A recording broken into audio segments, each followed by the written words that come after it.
Mi marido dijo, he vendido tu casita de la sierra por 60.000 euros. Su familia aplaudió, calificándolo de una jugada maestra. Me miró y añadió, ¿el dinero para esta cena? Es de la venta de la casa. Al menos cubre una comida.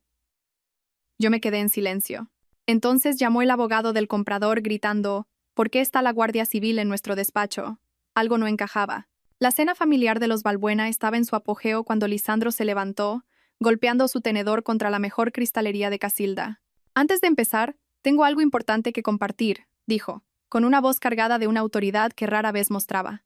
Todos conocéis la casita de Ariadna en la sierra, esa compra tan poco práctica que hizo hace 3 años. Mis hombros se tensaron ante su tono. Bueno, pues por fin he hecho algo al respecto. La vendí el mes pasado por 0 euros mientras ella estaba en el extranjero. Las palabras quedaron suspendidas en el aire mientras señalaba el elaborado festín sobre la mesa. El dinero para esta cena es de la venta de la casa. Al menos cubre una comida. Su familia rió y aplaudió, pero yo permanecí en silencio, con el móvil ya vibrando con una llamada que lo cambiaría todo. ¿Por qué están las autoridades en nuestro despacho?, gritaría momentos después el abogado del comprador, su pánico confirmando lo que yo ya sospechaba. Antes de continuar, quiero darte las gracias por estar aquí. Si crees que los logros de cada mujer merecen reconocimiento, no desprecio. Por favor, considera suscribirte. Es gratis y ayuda a que estas importantes historias lleguen a más gente. Ahora, veamos qué pasó después. Pero dejadme explicar cómo terminé en esa mesa, rodeada de gente que había convertido el menospreciarme en un arte. 6 años de matrimonio con Lisandro Balbuena me habían enseñado los límites precisos de mi invisibilidad. Esa mañana, como todas las mañanas, me había levantado al amanecer para prepararle su café. 2 de azúcar, sin leche. Mientras él revisaba su móvil en la mesa de nuestra cocina en Pozuelo, mi saludo fue ignorado, como de costumbre.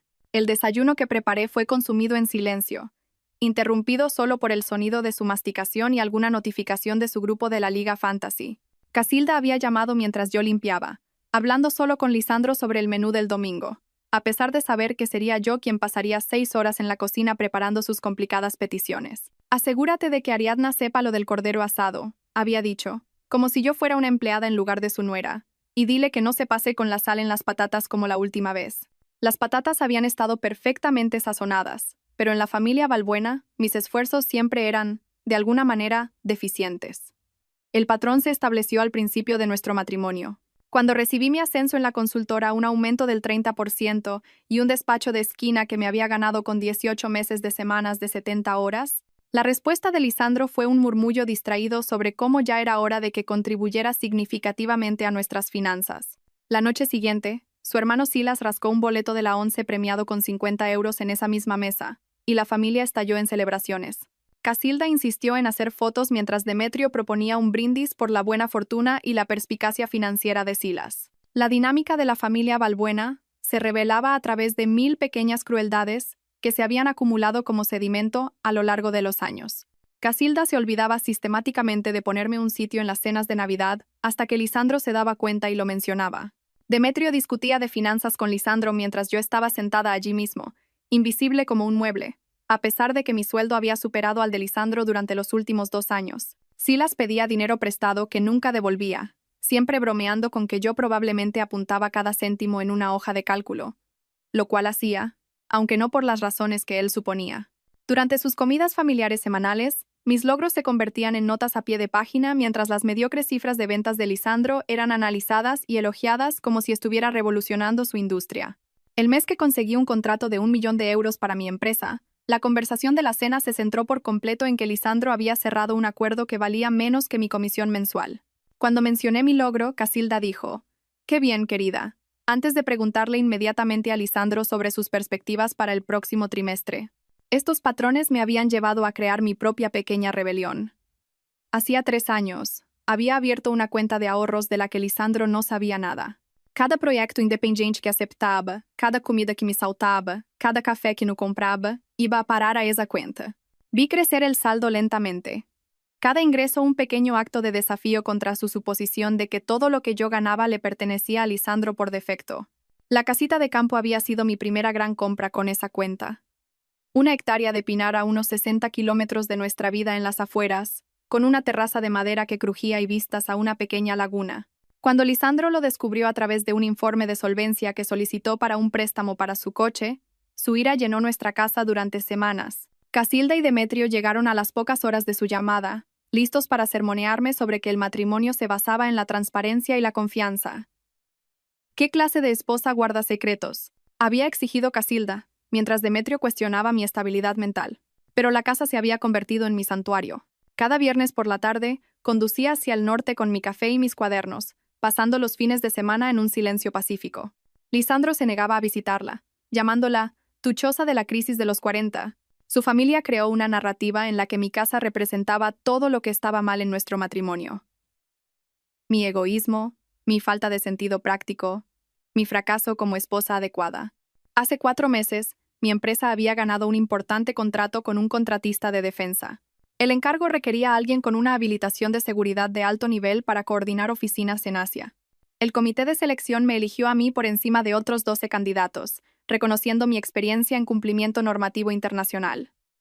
La primera respuesta de Lisandro no fue orgullo, sino sospecha. ¿Por qué enviarían a una mujer sola al extranjero?, había preguntado, mientras Casilda sugería que estaba abandonando mis deberes matrimoniales. Antes de irme, lo había organizado todo meticulosamente. La propiedad de la casa había sido registrada en bases de datos del Ministerio de Defensa debido a mi habilitación de seguridad, un detalle que transformó mi simple propiedad en un activo protegido. Dejé a Lisandro instrucciones detalladas solo para emergencias, automaticé todos los pagos y contraté un servicio de gestión de propiedades. Su risa despectiva cuando le expliqué las precauciones todavía resonaba en mi memoria. Ahora, sentada en esta mesa, viendo a Lisandro regodearse con la aprobación de su familia por vender mi casa, mi santuario, mi logro, mi libertad, sentí el móvil vibrar de nuevo en mi bolsillo. Eloy Prieto, leí en la pantalla. Nunca había oído hablar de él, pero de alguna manera sabía que esta llamada explicaría por qué el orgulloso anuncio de Lisandro estaba a punto de convertirse en la peor decisión de su vida. Me excusé de la mesa, saliendo al porche trasero de los Balbuena con el teléfono pegado a la oreja. La voz de Eloy Prieto temblaba a través del altavoz. Describiendo a agentes de la UCO, Unidad Central Operativa de la Guardia Civil, examinando documentos, haciendo preguntas sobre ventas de propiedades que requerían autorizaciones especiales. Detrás de mí, a través de las puertas de cristal, Lisandro sacaba papeles de una carpeta de cuero, mostrando a su familia los detalles de su brillante transacción mientras Casilda servía más vino. 3 años antes, el viaje hacia esa casa había comenzado con una llamada telefónica diferente. Alba Trueba, la anciana propietaria, tenía una voz como la miel tibia cuando describió por primera vez la propiedad. No es lujosa, me había advertido. Mi marido construyó la mayor parte él mismo después de jubilarse de Renfe. Pero hay algo especial en esos bosques. Saben guardar secretos. Conduje hasta allí un martes por la mañana, cuando Lisandro pensaba que estaba en el dentista. El estrecho camino de tierra serpenteaba entre imponentes pinos que filtraban la luz de octubre en manchas doradas. Cuando los árboles se abrieron para revelar la casa, algo en mi pecho se deshizo por primera vez en años. 2 plantas de revestimiento de cedro desgastado, un techo de metal verdoso por el tiempo, y esa terraza, ligeramente inclinada pero sólida, con vistas a una laguna tan quieta que parecía un espejo. Alba me esperaba en los escalones de la entrada, con su pelo blanco recogido, vistiendo una camisa de franela que probablemente perteneció a su difunto marido. Me guió por cada habitación, pasando sus manos curtidas por los marcos de las puertas y los alféizares, como si se despidiera de viejos amigos. En el dormitorio principal, se detuvo ante una ventana que daba al este. Mi Amadeo solía decir que el amanecer a través de estos pinos era mejor que ir a misa, dijo en voz baja. Creo que tenía razón. Cuando me dijo el precio, era al menos 20.000 euros por debajo del valor de mercado. No necesito el dinero, explicó, estudiando mi cara con unos ojos que parecían verlo todo. Necesito saber que va alguien que necesita este lugar como Amadeo, y yo lo necesitábamos. Alguien que entienda que a veces 4 paredes y el silencio son la única medicina que funciona. La entrada representaba 3 años de almuerzos saltados, invitaciones a cenar rechazadas y ropa usada mucho más allá de su mejor momento. Cada euro ahorrado había sido un pequeño acto de rebelión contra la suposición de la familia Balbuena de que yo existía únicamente como una extensión de Lisandro. Mis manos temblaban mientras firmaba los papeles en la cocina de Alba, usando mi apellido de soltera, Ariadna Solfierro, en cada línea. Cuando me entregó las llaves, pesaban más de lo que el metal debería, cargadas de posibilidades. Durante 2 semanas guardé mi secreto, conduciendo hasta allí sola para pasear por mis habitaciones, sentarme en mi terraza, respirar un aire que me pertenecía. Arreglé pequeñas cosas. La puerta de un armario que no cerraba, un grifo que goteaba, aprendiendo de empleados de ferreterías y videos de YouTube. Cada reparación se sentía como reclamar un pedazo de mí misma que los Balbuena habían intentado borrar. El descubrimiento de Lisandro fue pura casualidad. Decidió refinanciar su preciado BMW y necesitaba mi firma en la solicitud de crédito. La pantalla del ordenador del agente del banco estaba frente a mí cuando sacó nuestros informes de solvencia y allí estaba, en blanco y negro. Consulta reciente, hipotecaria Pinar Grande. El rostro de Lisandro pasó de la confusión a la comprensión y a la rabia en el lapso de 3 segundos. El viaje a casa fue en silencio, pero una vez dentro, llegó la explosión. ¿Has comprado una propiedad sin decírmelo? ¿Con qué dinero? Su voz subía con cada pregunta. En una hora, el Lexus de Casilda chirrió en nuestra entrada, seguido por el Mercedes de Demetrio. Lisandro había convocado a sus padres como si llamara a refuerzos para una batalla. Se dispusieron en nuestro salón como un tribunal. Casilda se sentó perfectamente erguida en nuestro sofá, sus perlas captando la luz mientras se inclinaba hacia adelante. Ariadna, cariño. Comenzó con esa voz que hacía que los apelativos cariñosos sonaran a amenazas. Ayúdanos a entender qué clase de esposa toma decisiones financieras importantes sin consultar a su marido. Demetrio se quedó junto a la chimenea, con las manos entrelazadas a la espalda, como si estuviera dando una presentación en una sala de juntas. Esto plantea serias preocupaciones sobre tu estado mental, Ariadna. Dinero oculto, compras secretas. Esas no son las acciones de una persona estable. Me senté en la silla que habían colocado para que me enfrentara a los tres, con las manos cruzadas en el regazo. La casa costó 45.000 euros, dije con calma. La pagué íntegramente con mis propios ingresos de trabajos independiente. No afectó en absoluto a nuestras finanzas conjuntas. Esa no es la cuestión. El puño de Lisandro golpeó la mesa de centro, haciendo que la taza de té de Casilda tintineara. Se supone que somos un equipo, y los equipos no guardan secretos. La ironía de que Lisandro hablara de equipo cuando no se había dado cuenta de mi ausencia durante docenas de sábados, no había preguntado por mis proyectos independiente, ni siquiera había recordado nuestros últimos 3 aniversarios, era tan densa que podía saborearla. Pero me quedé en silencio, habiendo aprendido hace mucho tiempo que defenderme solo les daba más munición. Los meses siguientes se convirtieron en una guerra de desgaste. Lisandro se negó a visitar la casa, llamándola «tu choza de la crisis de los 40», a cualquiera que quisiera escuchar. Su familia elaboró una narrativa en la que mi casa representaba todo lo que estaba mal en nuestro matrimonio. Mi egoísmo, mi engaño, mi fracaso como esposa adecuada. Contaron la historia en cada reunión familiar, a cada amigo común, hasta que se convirtió en una verdad aceptada que el pobre Lisandro estaba casado con una mujer inestable que escondía dinero y compraba propiedades a sus espaldas. Pero cada viernes por la tarde, hacía una pequeña maleta y conducía hacia el norte. Esos fines de semana se convirtieron en mi salvación. Aprendí a reemplazar tablas rotas, a identificar el canto de los pájaros, a cultivar tomates en macetas en la terraza. Escribí en diarios, llenando páginas con pensamientos que no podía decir en voz alta. La casa aprendió mis secretos. Cómo temía las comidas de los domingos. Cómo a veces me sentaba en mi coche en la entrada durante 10 minutos reuniendo fuerzas para entrar en mi propia casa. Cómo había empezado a marcar días en un calendario privado, no para contar hacia algo, sino para demostrar que estaba sobreviviendo. Casilda intensificó su campaña con lo que llamó una reunión familiar, que en realidad era una intervención. Había preparado una presentación de PowerPoint, de verdad, con diapositivas que detallaban los supuestos costes de mantenimiento de la casa, los problemas de responsabilidad y el lastre para nuestros recursos. Había investigado sobre fallos en fosas sépticas, costes de reemplazo de tejados y aumentos del IBI, presentando cada uno como una catástrofe inevitable. Silas hacía chistes sobre que me estaba convirtiendo en una ermitaña, preguntando si estaba cultivando marihuana en el bosque. Demetrio cuestionó si me estaba viendo con alguien allí, su insinuación era clara.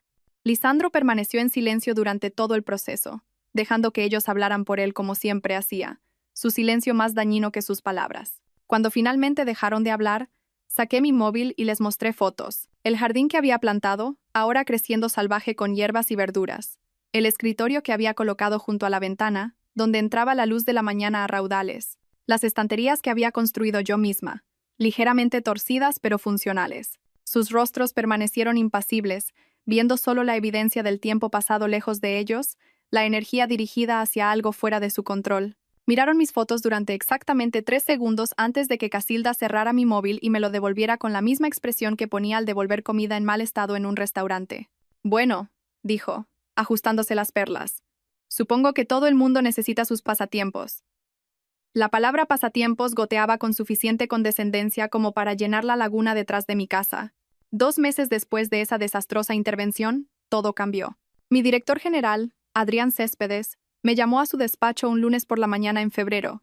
La vista desde el piso 32 mostraba Madrid envuelta en la niebla invernal, y Adrián se recortaba contra ella como un general planeando una campaña. Hemos ganado el contrato de Defensa Tech, dijo sin preámbulos. 4 meses coordinando sus oficinas satélite en Asia. Supone 12 millones para la firma y necesito a alguien con tu experiencia específica. El proyecto requería una habilitación de seguridad de alto nivel debido a los contratos de Defensa Tech. Se habían considerado 12 candidatos. Mi nombre estaba en la parte superior de la lista, rodeado 2 veces con el distintivo bolígrafo rojo de Adrián. Tu verificación de antecedentes salió impecable, dijo, deslizando la carpeta sobre su escritorio de caoba. Tu experiencia con el cumplimiento normativo internacional no tiene parangón en esta oficina. El cliente solicitó específicamente a alguien con tus cualificaciones. Acepté de inmediato, la palabra sí, escapándose antes de que pudiera pensarlo 2 veces. 4 meses lejos de los Balbuena se sentían como si me ofrecieran oxígeno después de años de asfixia. Adrián sonrió, del tipo que sugería que entendía más sobre mi situación familiar de lo que yo había compartido explícitamente. Te vas en 3 semanas. El diferencial salarial es sustancial, plus de peligrosidad más ajuste por estancia en el extranjero. Estamos hablando de duplicar tus ingresos trimestrales. Esa noche, se lo conté a Lisandro durante la cena, viendo cómo su tenedor se detenía a medio camino de su boca. 4 meses. Su voz no transmitía preocupación, sino cálculo. ¿Por qué te envían a ti? ¿Por qué no a Céspedes o a Kumar? ¿Tienen más antigüedad? Porque yo tengo la habilitación de seguridad y la experiencia, respondí, manteniendo la voz neutra a pesar del familiar aguijón de su duda. Una mujer sola en Asia durante 4 meses, murmuró, volviendo a su plato. Parece innecesario. ¿No puedes hacerlo a distancia? En 1 hora, Casilda había llamado, habiendo recibido la señal de socorro de Lisandro. Ariadna querida, su voz crepitaba a través del altavoz. Acabo de enterarme de este encargo en el extranjero. ¿No crees que es bastante egoísta? Dejar a tu marido durante meses. El matrimonio requiere sacrificio, y parece que solo te interesa tu carrera. La sesión informativa de seguridad, 3 días después, reveló complicaciones que no había previsto. La agente Elvira Montes, del Centro Nacional de Inteligencia, CNI, explicó que todos los activos personales debían ser registrados en bases de datos nacionales. Su casa en Pinar Grande, dijo, leyendo desde su tablet, será marcada como perteneciente a una contratista habilitada que trabaja en proyectos sensibles. Esto proporciona protección adicional contra interferencias extranjeras o actividades sospechosas. Mi simple casa de campo acababa de convertirse en un activo monitorizado por el Estado. La ironía no se me escapó. La propiedad que Lisandro y su familia despreciaban como inútil estaba ahora bajo protección gubernamental. Pasé los siguientes 3 días organizando una cobertura meticulosa para mi ausencia. La empresa de gestión de propiedades que contraté era muy recomendable. Sus contratos solían servir a familias de militares desplegados. Cada pago de suministros estaba automatizado, con la empresa de gestión como pagadores secundarios. Instalé cámaras de seguridad que subían las imágenes directamente a un almacenamiento en la nube accesible desde cualquier parte del mundo. La carpeta de emergencia que preparé para Lisandro contenía 15 páginas de instrucciones detalladas, contactos de emergencia, compañías de suministros, calendarios de mantenimiento y advertencias explícitas sobre el estatus de protección de la casa. Subrayé acceso solo en caso de emergencia, con marcador amarillo. 3 veces. Lisandro la hojeó con un divertimento apenas disimulado. Es solo una choza en el bosque, Ariadna, no la cámara acorazada del Banco de España. Se rió, lanzando la carpeta sobre la encimera de la cocina, donde permanecería intacta durante los siguientes 4 meses. La humedad de Singapur me golpeó como un muro cuando bajé del avión, pero la sensación de libertad era más fuerte que cualquier incomodidad física. Mi habitación de hotel tenía vistas a Marina Bay, las luces de la ciudad reflejándose en el agua como diamantes esparcidos. Esa primera noche, me quedé en el balcón y sentí cómo mis hombros bajaban de su posición permanente cerca de mis orejas. 4 meses sin ser despreciada, ignorada o menospreciada, se extendían ante mí como una promesa. El trabajo fue intenso pero estimulante. Descubrí una red de problemas de cumplimiento que le había costado a Defensa Tech millones en posibles multas. Mis informes diarios a Adrián eran recibidos con elogios que me resultaban extraños después de años de indiferencia de Lisandro. El cliente quedó lo suficientemente impresionado como para solicitar una extensión, que yo decliné cortésmente. 4 meses era mi límite. Mis videollamadas semanales con Lisandro se convirtieron en un estudio del desinterés decreciente. Inicialmente, aguantaba 10 minutos de conversación, haciendo preguntas superficiales sobre mi trabajo, mientras su atención se desviaba hacia lo que fuera que tuviera en la pantalla de su ordenador. Para la tercera semana, asistí a las cenas de Casilda durante nuestras llamadas programadas, el parloteo familiar ahogando cualquier intento de conversación significativa. «Apenas se nota tu ausencia», dijo Casilda una vez, lo suficientemente alto como para ser escuchada a través del teléfono de Lisandro, seguido de una risa que reconocí como la de Silas. Los correos electrónicos de Casilda llegaban puntualmente cada domingo por la noche. Me reenviaba artículos sobre mujeres de carrera que perdieron a sus familias o relatos históricos de esposas que habían abandonado sus deberes por ambición personal. Cada mensaje firmado con «Preocupada por tu matrimonio, Casilda», como si su preocupación alguna vez se hubiera extendido más allá del control. El chat de grupo familiar de WhatsApp, del que había sido parte durante 6 años, de repente mostró un mensaje de error una mañana. «Ya no participas en este grupo». Sin explicación, sin aviso. Lisandro afirmó que fue un fallo técnico cuando le pregunté, pero sus redes sociales contaban una historia diferente.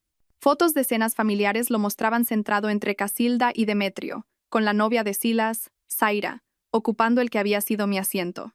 Los pies de fotos se leían como obituarios de mi presencia. Gran noche con toda la familia y completos al fin. Las cámaras de seguridad de mi casa se convirtieron en mis salvavidas hacia algo real. Cada mañana revisaba las grabaciones mientras tomaba café, viendo ciervos deambular por el terreno o la lluvia dibujar patrones en la superficie de la laguna. Los informes semanales de la empresa de gestión eran breves, todos los sistemas normales, sin incidencias que reportar, pero proporcionaban más consuelo que los mensajes cada vez más esporádicos de Lisandro. Para el tercer mes, Lisandro había dejado de responder a mis llamadas por completo. Los mensajes de texto recibían respuestas de una sola palabra horas después. Ocupado, bien, luego. Sus redes sociales, sin embargo, mostraban una notable disponibilidad para cenar con colegas, tomar copas con Silas, conciertos con gente que no reconocía. Zaira, la novia de Silas, aparecía en más fotos, siempre riéndose de algo que Lisandro había dicho, su mano ocasionalmente en su hombro de esa manera casual que no era casual en absoluto. La mano perfectamente manicurada de Zaira descansaba sobre el hombro de Lisandro en la última foto que había publicado. Su sonrisa demasiado brillante, su proximidad demasiado familiar.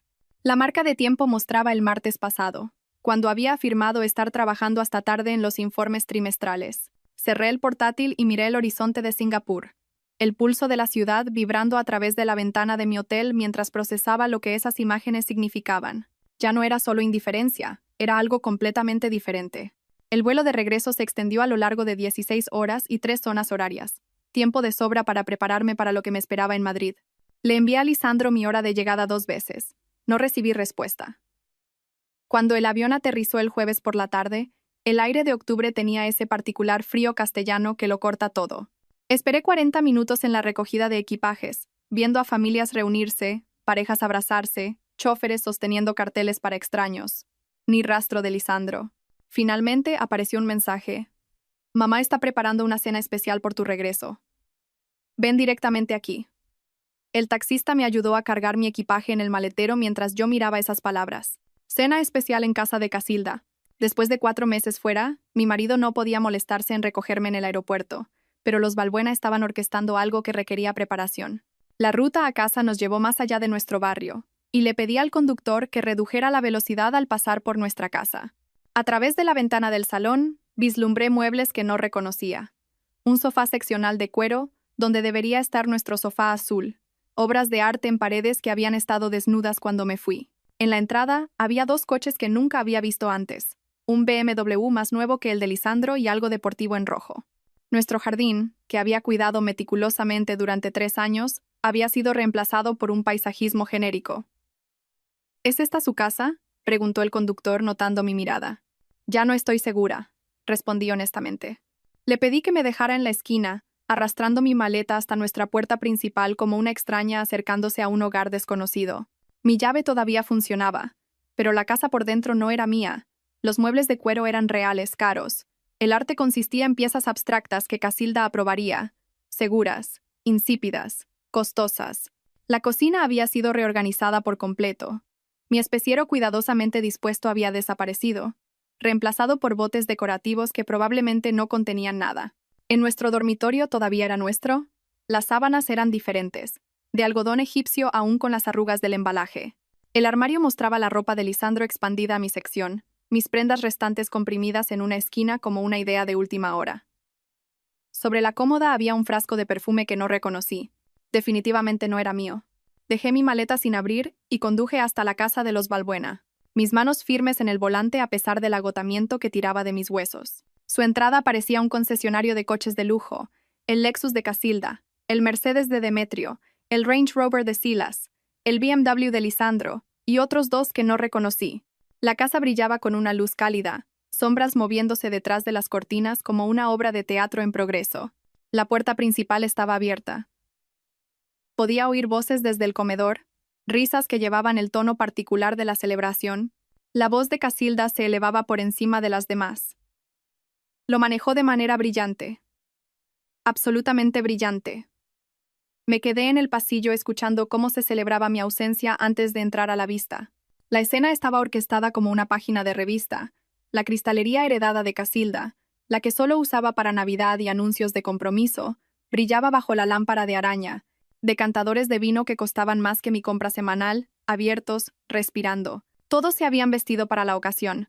Casilda con perlas y seda, Demetrio con su chaqueta del club de golf, Silas con lo que parecía un traje nuevo. Lisandro estaba de pie a la cabeza de la mesa, ocupando el asiento que yo solía tomar cuando éramos anfitriones, con la expresión de un hombre que acababa de ganarlo todo. Ariadna, la voz de Casilda transmitía una falsa calidez. Justo a tiempo.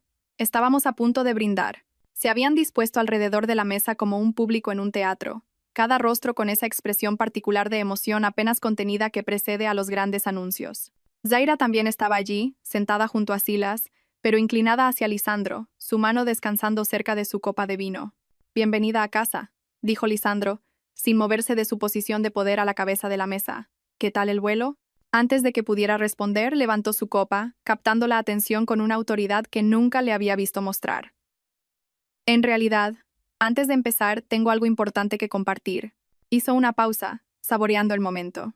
«Todos conocéis la casita de Ariadna en la sierra, esa compra tan poco práctica que hizo hace 3 años. Mis hombros se tensaron ante su tono, la forma despectiva en que dijo «casita», como si fuera un juguete de niños. Bueno, pues por fin he hecho algo al respecto. La vendí el mes pasado por 60.000 euros mientras ella estaba en el extranjero. Las palabras quedaron suspendidas en el aire como una presencia física. La sala estalló en aplausos. El aplauso de Demetrio, el grito de deleite de Casilda, el silbido de apreciación de Silas. Zaira también aplaudió. Sus ojos nunca se apartaron del rostro de Lisandro. Lisandro señaló el elaborado festín sobre la mesa. Platos que reconocí como del caro restaurante francés del centro. El dinero para esta cena es de la venta de la casa. Al menos cubre una comida. Su familia se rió de este chiste, esta revelación casual de que había robado mi santuario y usado el dinero para su entretenimiento. Permanecí perfectamente quieta, mi silencio completo, mientras mi móvil comenzaba a vibrar en mi bolsillo.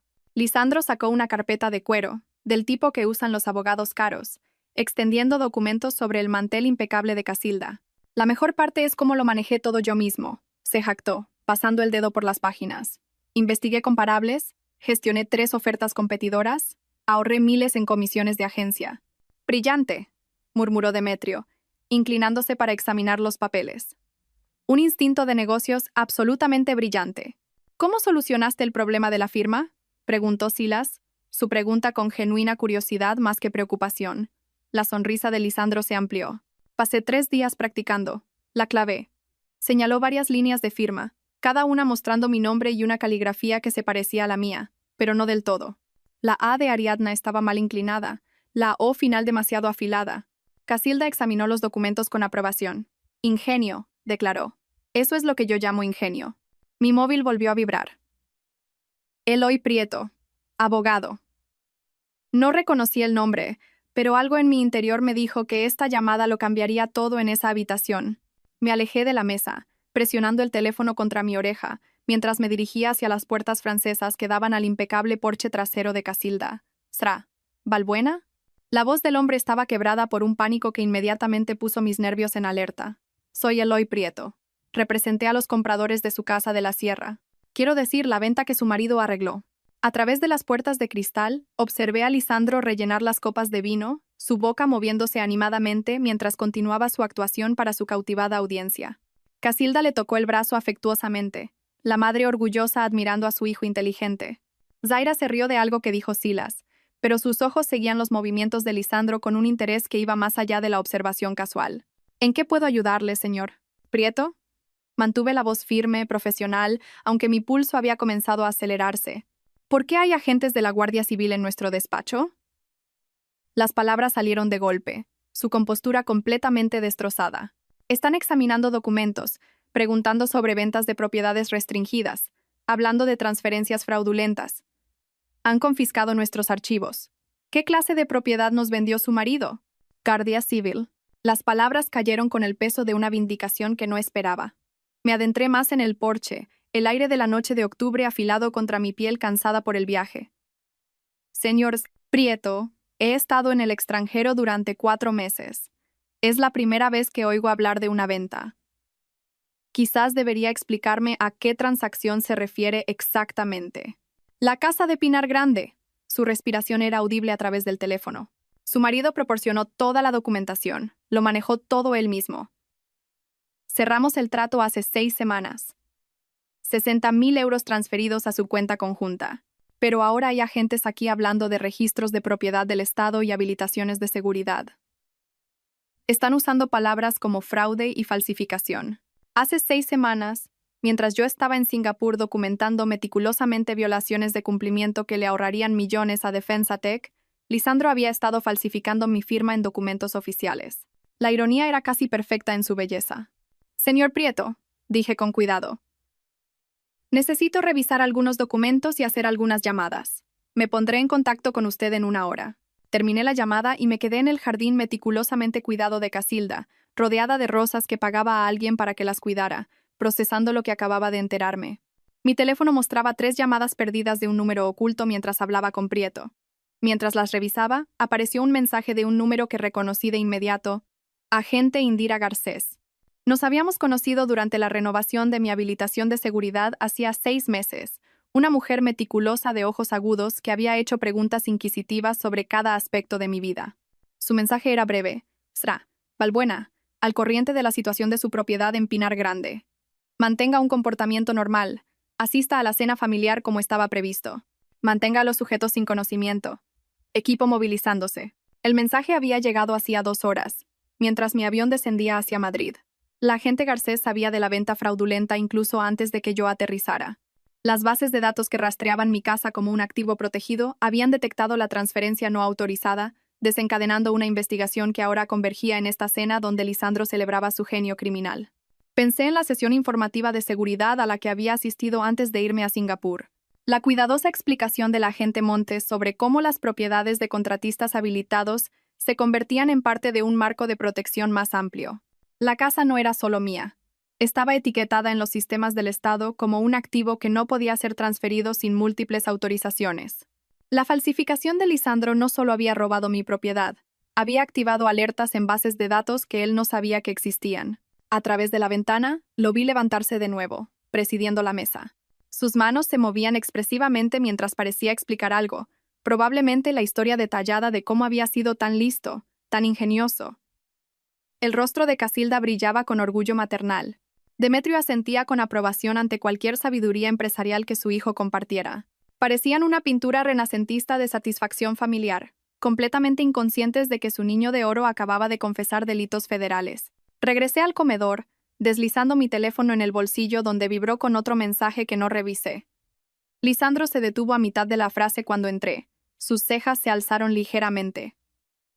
«¿Llamada importante?», preguntó, aunque su tono sugería que en realidad no le importaba la respuesta. «Solo del trabajo, seguimiento de alguna documentación», respondí, tomando mi asiento en el extremo más alejado de la mesa, el lugar que me habían asignado como una idea de última hora.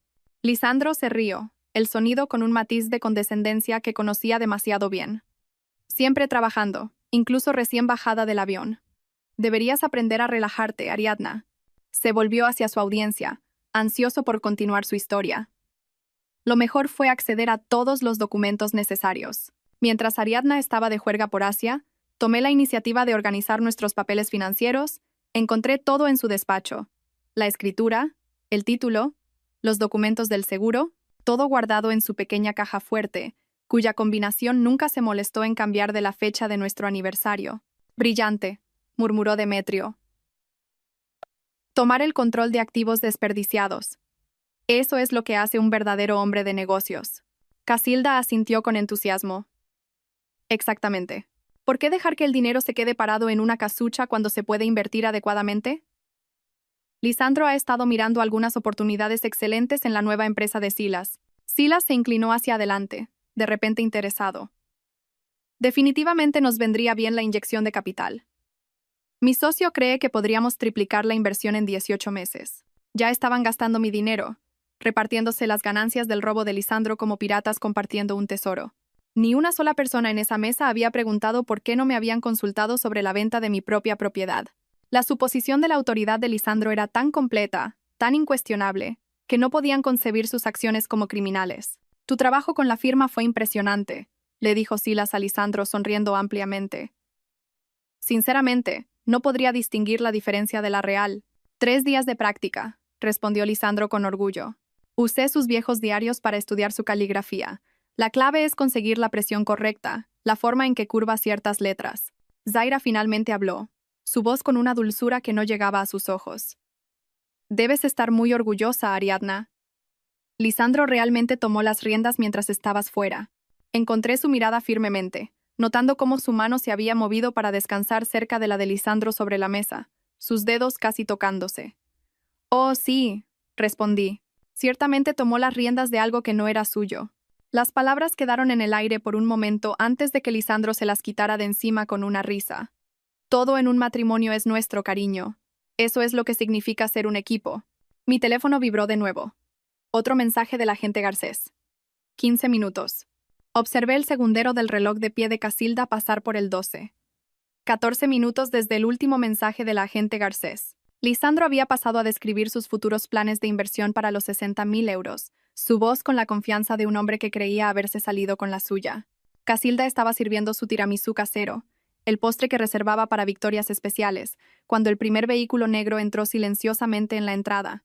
Los faros barrieron las ventanas del comedor como reflectores, seguidos inmediatamente por 2 vehículos más que se posicionaron con precisión militar. A través de las cortinas transparentes, pude ver las matrículas oficiales, del tipo que hace que los vecinos miren por las persianas y se pregunten qué nivel de problemas ha llegado a su calle. 6 figuras emergieron de los vehículos, moviéndose con la eficiencia coordinada de personas que habían hecho esto muchas veces antes. Me levanté de la mesa, mi movimiento tan repentino que la copa de vino de Zaira se tambaleó. Yo abro la puerta, dije, aunque nadie había llamado todavía. Lisandro apenas me miró, demasiado absorto en explicarle a Demetrio cómo planeaba apalancar el dinero de la casa en una cartera inmobiliaria más grande. Llegué a la puerta principal justo cuando la agente Indira Garcés levantaba la mano para llamar. Estaba flanqueada por otros 5 agentes, todos con el tipo de trajes oscuros que gritaban autoridad. Sus ojos se encontraron con los míos con reconocimiento profesional. Se acordaba de mí de la entrevista de habilitación de seguridad. Se acordaba de la mujer que se había sentado frente a ella durante 3 horas respondiendo preguntas sobre cada aspecto de su vida. Sra. Valbuena dijo en voz baja. ¿Están todos los sujetos presentes? Están en el comedor, confirmé, haciéndome a un lado para dejarlos entrar. Están tomando el postre. Los agentes se movieron por el pasillo de Casilda con precisión practicada, sus pasos deliberados sobre sus pulidos suelos de madera. Cada pisada sonaba como una cuenta atrás, marcando los segundos hasta que el mundo de Lisandro se derrumbara. La agente Garcés iba al frente, su mano descansando casualmente cerca de su placa, lista para presentar las credenciales que convertirían la celebración en una catástrofe. El comedor quedó en silencio cuando los 6 agentes entraron, dispersándose para bloquear todas las salidas con movimientos tan suaves que parecían coreografiados. El tenedor de Lisandro quedó suspendido a medio camino de su boca, el tiramisú deslizándose sobre el mantel heredado de Casilda. El rostro de Demetrio perdió el color tan rápidamente que pensé que podría desmayarse. Silas se echó hacia atrás en su silla, como si pudiera desaparecer en el papel pintado, mientras los ojos de Zaira saltaban entre los agentes y la puerta, calculando distancias que nunca podría cruzar. Lisandro Balbuena, anunció la agente Garcés, su voz con el peso de la autoridad que hacía que todo lo demás en la habitación pareciera de repente trivial. Levantó su placa, el escudo dorado captando la luz de la lámpara de araña de Casilda. Queda detenido por fraude electrónico, falsificación de documentos y conspiración para cometer delitos contra la propiedad del Estado. Las palabras cayeron como golpes físicos. La copa de vino de Lisandro se le escapó de la mano, rompiéndose en el suelo en una cascada de cristal, y vino tinto que se extendió por la alfombra persa de Casilda como sangre. Esto es una locura. Se puso de pie de un salto, su silla raspando el suelo. Fue solo un negocio inmobiliario, una simple transacción. Ha ido. La agente Garcés se movió hacia él con una confianza serena. Vender una propiedad registrada por el Estado usando documentos falsificados no es una simple transacción, señor Balbuena. Es un delito grave. Las esposas aparecieron en sus manos con facilidad practicada. El metal chasqueó alrededor de las muñecas de Lisandro con una finalidad que hizo gritar a Casilda. «¡Ha habido un error!». La voz de Casilda se quebró, sus manos revoloteando hacia sus perlas como si pudieran protegerla de esta realidad. «Esto es un malentendido. Lisandro solo estaba siendo ingenioso. Tenemos que llamar a nuestro abogado». Demetrio se levantó, tratando de invocar la autoridad que comandaba en las salas de juntas, pero su voz temblaba al hablar. «No pueden simplemente entrar en nuestra casa y...». «Señor, por favor, siéntese», le instruyó uno de los otros agentes, su tono dejando claro que no era una petición. Demetrio se hundió de nuevo en su silla, pareciendo de repente tener cada uno de sus 72 años. Los agentes comenzaron su documentación sistemática de la escena. Uno fotografió los documentos falsificados todavía extendidos sobre la mesa, la confesión de Lisandro transformada en prueba. Otro capturó imágenes de las botellas de champán, el elaborado festín, la celebración que había sido financiada con dinero robado. Un tercer agente recogió los teléfonos de la familia, ignorando las protestas de Zaira sobre la privacidad y las afirmaciones de Silas de que él no estaba involucrado. Lisandro se volvió hacia mí, su rostro pasando por un ciclo de emociones: confusión, ira, desesperación antes de asentarse en algo que parecía traición. «Ariadna, diles que esto es un malentendido. Eres mi esposa. Explica que tenía todo el derecho a vender esa propiedad. Diles». Encontré su mirada con el mismo silencio firme que había perfeccionado durante 6 años de ser despreciada, ignorada y menospreciada. El silencio que una vez fue mi prisión ahora se convertía en mi poder. No dije nada, dejando que mi falta de palabras hablara volúmenes sobre años de agravios acumulados que habían llevado a este momento. «Las esposas no pueden testificar contra sus maridos», dijo desesperadamente, aferrándose a argucias legales que no entendía. «No puedes hacerme esto. Estaba ayudando a nuestras finanzas. Estaba siendo listo». La agente Garcés hizo una pausa en su proceso de asegurar las manos de Lisandro a su espalda. «En realidad, señor Balbuena, los cónyuges pueden testificar sin duda en casos de delitos cometidos el uno contra el otro. Pero lo más importante es que no necesitamos el testimonio de su esposa. Las pruebas que ha proporcionado esta noche, su confesión detallada a su familia, los documentos falsificados que exhibió, la venta fraudulenta de una propiedad registrada por el gobierno, son más que suficientes». Luego me miró a mí, su expresión profesionalmente neutra, pero con algo en sus ojos que podría haber sido comprensión. «Sra. Balbuena, necesitaremos que venga al juzgado central mañana para prestar declaración. Nuestra unidad de delitos económicos ha descubierto irregularidades adicionales que van más allá de la venta de la casa».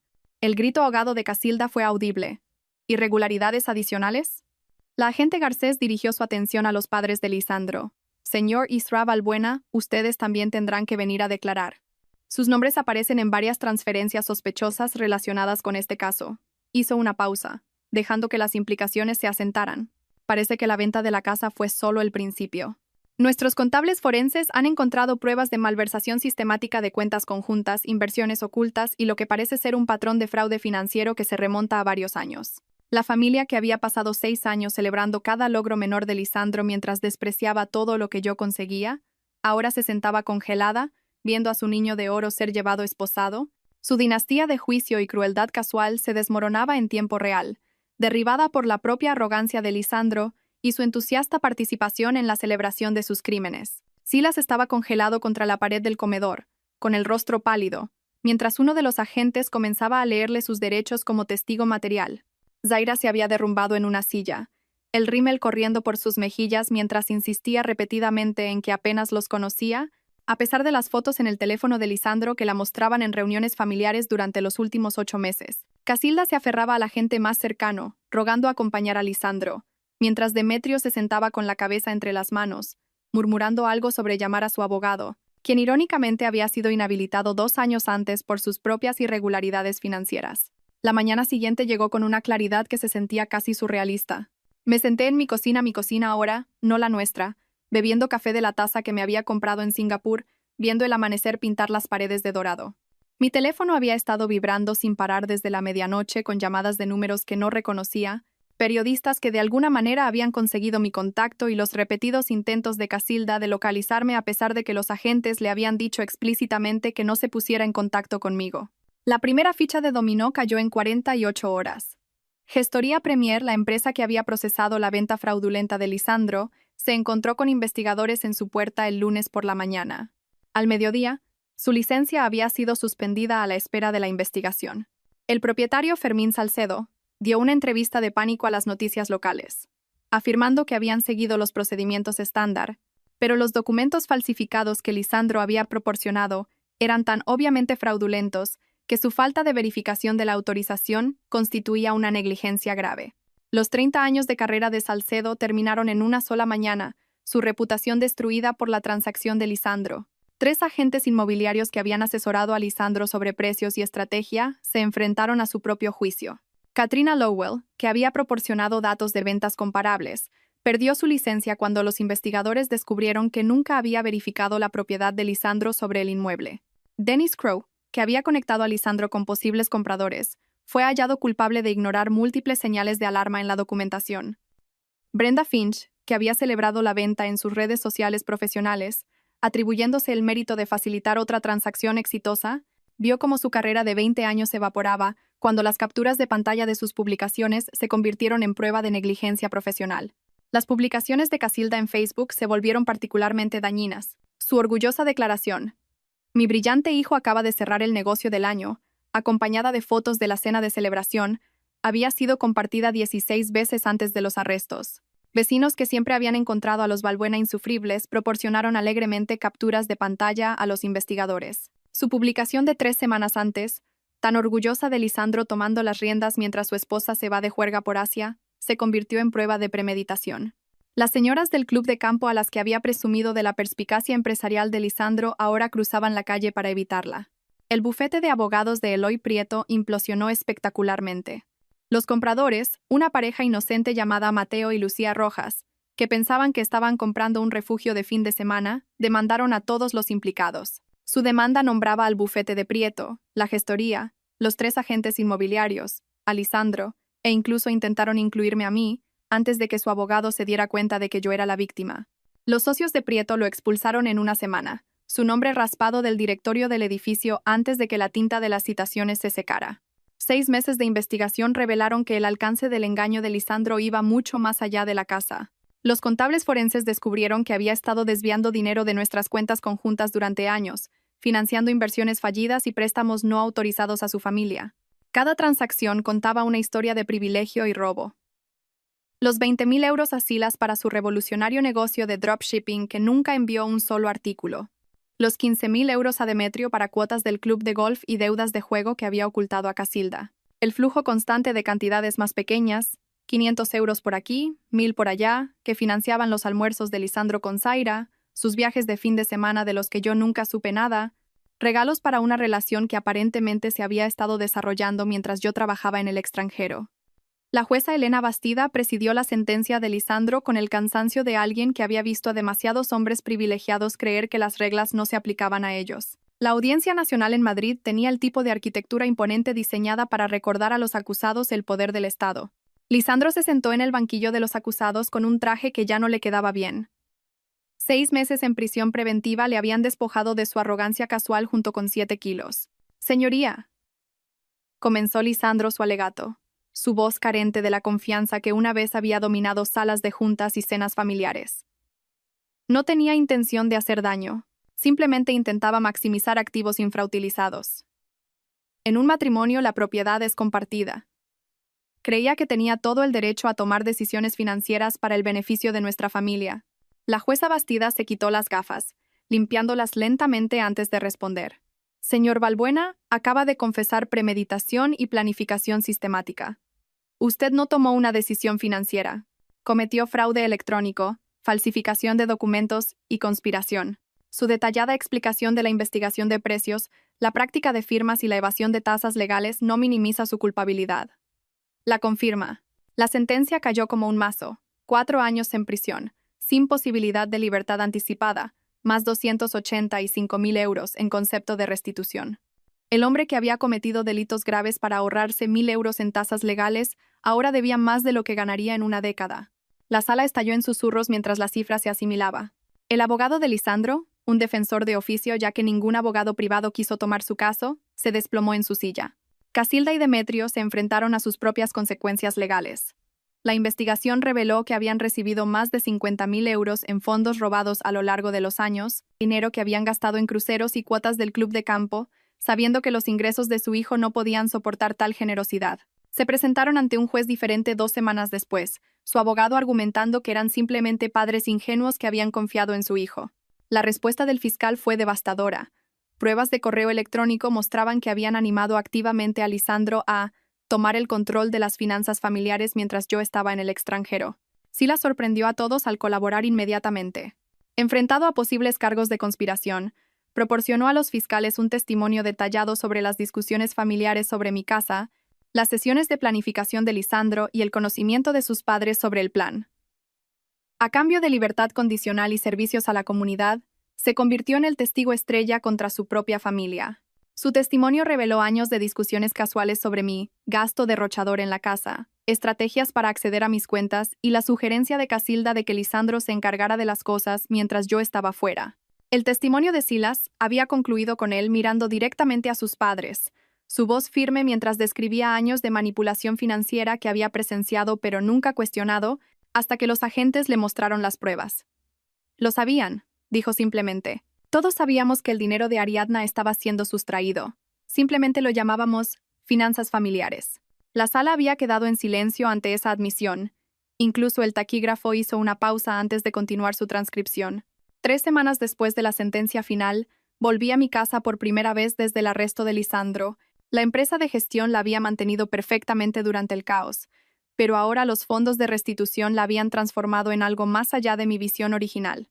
El estrecho camino de tierra había sido debidamente nivelado y cubierto de grava. Nuevas cámaras de seguridad, discretas pero completas, vigilaban cada acceso. La puerta principal lucía un nuevo sistema de cerrojo que requería tanto una llave como un código, instalado por la misma empresa que asegura instalaciones gubernamentales. En el interior, la transformación continuaba. La cocina que había planeado renovar algún día había sido completamente reconstruida. Nuevos electrodomésticos, encimeras de granito, armarios que cerraban suavemente en lugar de requerir el ángulo específico que yo había memorizado. Las ventanas de toda la casa habían sido reemplazadas por vidrio de triple panel que convertía el pinar exterior en una pintura viva, cada aguja nítida contra el cielo. La terraza que crujía había sido reforzada y ampliada, ahora rodeando 2 lados de la casa con bancos incorporados que daban a la laguna. La agente Indira Garcés llegó un martes por la mañana, en su vehículo personal en lugar del sedán oficial. Traía 2 cafés de la cafetería del pueblo, recordando mi preferencia por la leche de avena sin que yo lo hubiera mencionado. Nos sentamos en la nueva terraza, el aire de octubre fresco pero no frío, viendo la niebla levantarse de la laguna. La investigación se ha ampliado, dijo, su tono profesional suavizado por algo que podría haber sido admiración. Tu caso destapó algo más grande. Lisandro había estado llevando a cabo esquemas similares con otras 3 familias, apuntando a mujeres a cuyos activos podía acceder a través de su posición en el banco. Explicó cómo la protección de mi casa había sido el detonante que lo expuso todo. Sin esa clasificación, Lisandro podría haber continuado indefinidamente, robando a mujeres que confiaban sus finanzas a instituciones donde él tenía influencia. La UCO había recuperado casi $500,000 de euros en fondos robados, aunque gran parte ya se había gastado en el estilo de vida de la familia Balbuena. El proceso de divorcio se llevó a cabo enteramente a través de abogados. La ley no mostró piedad con los cónyuges encarcelados que habían cometido delitos económicos contra sus parejas. La jueza, una mujer mayor llamada Beatriz Campillo, había revisado las pruebas con visible disgusto. Sra. Solfierro dijo, usando mi apellido de soltera, que había recuperado legalmente. El tribunal le concede todos los bienes gananciales sin excepción. Todo vino a mí. La casa en las afueras con sus muebles caros que no quería. Los ahorros conjuntos que Lisandro no había logrado robar. Las cuentas de inversión que había ocultado torpemente. Incluso la cristalería heredada de Casilda, que ella había designado específicamente para Lisandro en su testamento. La cristalería fue particularmente satisfactoria. 12 servicios de mesa de bohemia que habían estado en su familia durante generaciones, ahora en cajas en mi sótano, esperando ser donadas a una organización benéfica. Las cartas de Lisandro comenzaron a llegar 6 semanas después de su sentencia. La primera era de enfado, acusándome de orquestarlo todo, de saber sobre la protección y de tenderle una trampa. La segunda llegó un mes después, cambiando a la autocompasión, lamentando sus circunstancias y la injusticia de su situación. En la tercera carta, se colaron indicios de comprensión. No remordimiento exactamente, pero el reconocimiento de que su plan inteligente no había sido tan inteligente.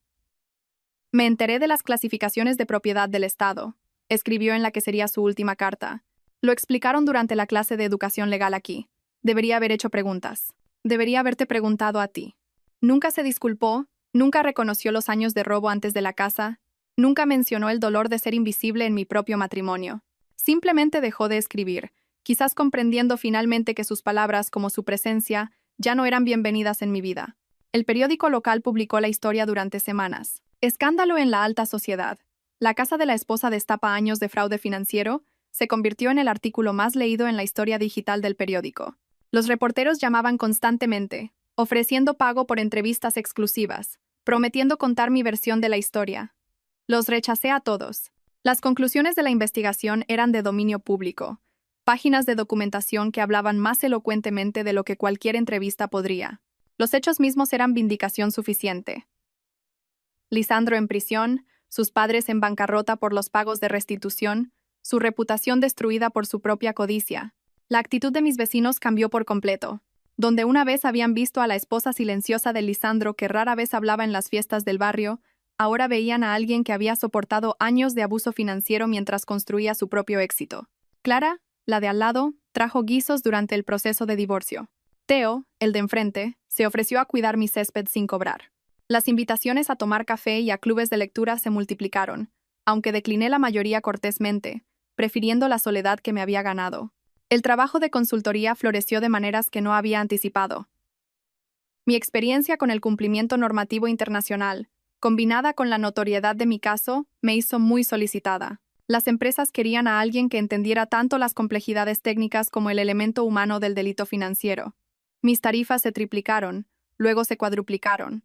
Trabajando desde el segundo dormitorio reconvertido de la casa, con vistas a la laguna a través de esas ventanas cristalinas, gané más en 6 meses de lo que Lisandro había robado en 6 años. Alba Trueba, la anciana que me vendió la casa, me envió una tarjeta en el aniversario de la venta. Sabía que necesitabas este lugar, escribió en cuidada caligrafía.